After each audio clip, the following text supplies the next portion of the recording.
ગુરુજનો અને વિદ્યાર્થી મિત્રોને મારા નમસ્કાર. આજનો અમારો વિષય છે ગુરુ અને ગૂગલ. મારા મનમાં પ્રશ્ન આવ્યો, કદાચ અહીંયા ઉપસ્થિત દરેક વિદ્યાર્થીઓના મનમાં પણ આવ્યો હશે. હા, પ્રશ્નો તો પૂછ, કદાચ એનો જવાબ આપણને કંઈક નવું શીખવે. આજના સમયમાં દરેક વિદ્યાર્થીઓ પાસે મોબાઈલ છે, ઇન્ટરનેટ છે અને ગૂગલ છે. એમાં બસ ક્લિક કરો એટલે લાખો માહિતી મળે. તો શું આજે શિક્ષકની જરૂર છે? ખૂબ જ સુંદર પ્રશ્ન છે, પણ હું તને એક પ્રશ્ન પૂછું. પૂછ ને. ગૂગલ શું આપે છે? ગૂગલ માહિતી આપે અને દુનિયાભરની તમામ વસ્તુઓનો જવાબ આપે. અને ગુરુ? એ તો ખાલી ભણાવે.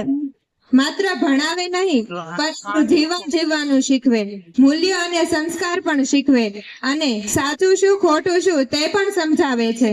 પણ જો મને કઈ સવાલ ન આવડે, હું તો ગૂગલ પર જઈને સર્ચ કરી લઉં. પણ ગૂગલ તો આપણને ચોરી કેમ કરવી તે પણ શીખવે છે. પણ તો શું તે આપણા માટે યોગ્ય છે ખરું? એ તો મેં વિચાર્યું જ નહીં. ગૂગલ તો માહિતી શોધી આપે છે, પણ બે જવાબો જુદા જુદા હોય છે. તેમાંથી કયો જવાબ સાચો એ કેમ ખબર પડે? એ તો ખબર જ ન પડે હો. એટલે તો ગુરુની જરૂર પડે છે.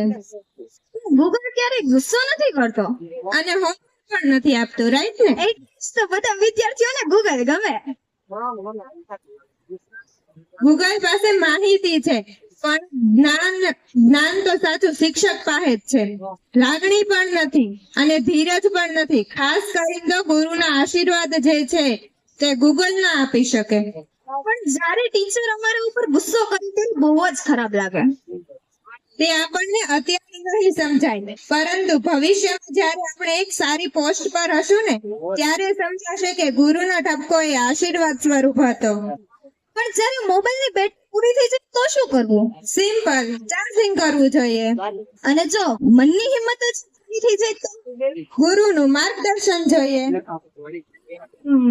હવે ખબર પડી કે ગૂગલ ગમે એટલી માહિતી આપે, જ્ઞાન આપે, પરંતુ જે શિક્ષક ભણાવે એનું સ્થાન તો ન લઈ શકે.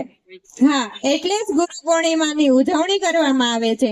અંતે મારા તમામ ગુરુજનોને મારા દિલથી વંદન.